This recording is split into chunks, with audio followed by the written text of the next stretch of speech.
Welcome to my channel, Hairliciously. Now, we all know that hair transplants can be very expensive, and on average they can cost anywhere from a few $1,000s to $20,000 plus. And it depends on the type of doctor that you go to, what kind of procedure you get, the country that you go to, and also the severity of your hair loss.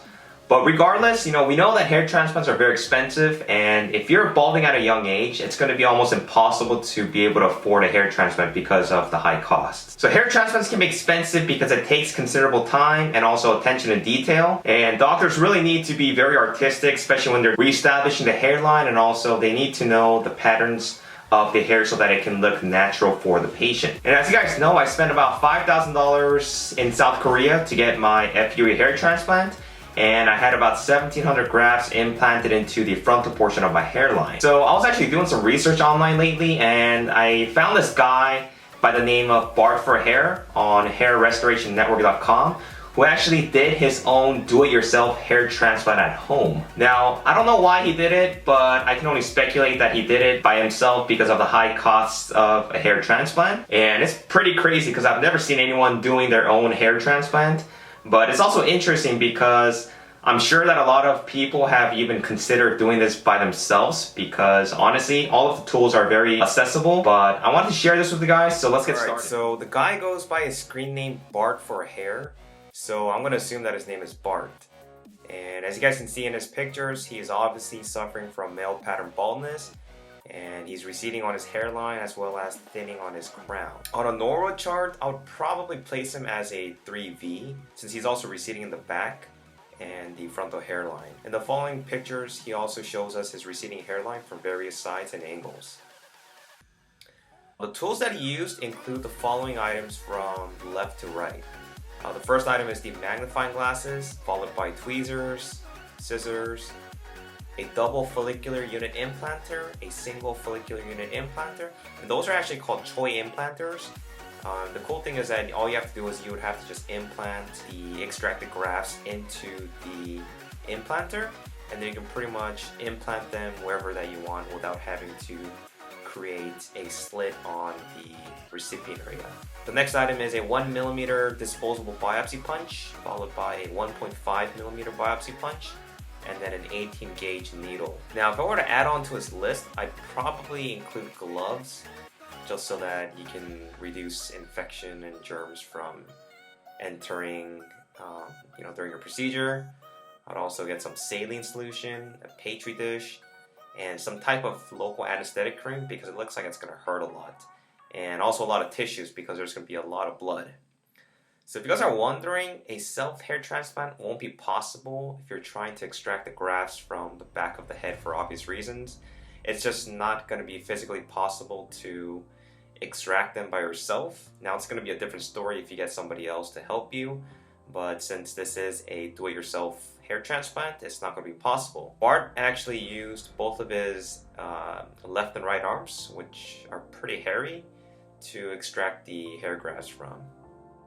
The following picture shows him using the biopsy punch to extract the grafts. Most doctors normally use between a 0.9mm to a 1.0mm punch. And if you guys are curious on what that size is, you guys can go to your local Staples or Walmart or Target.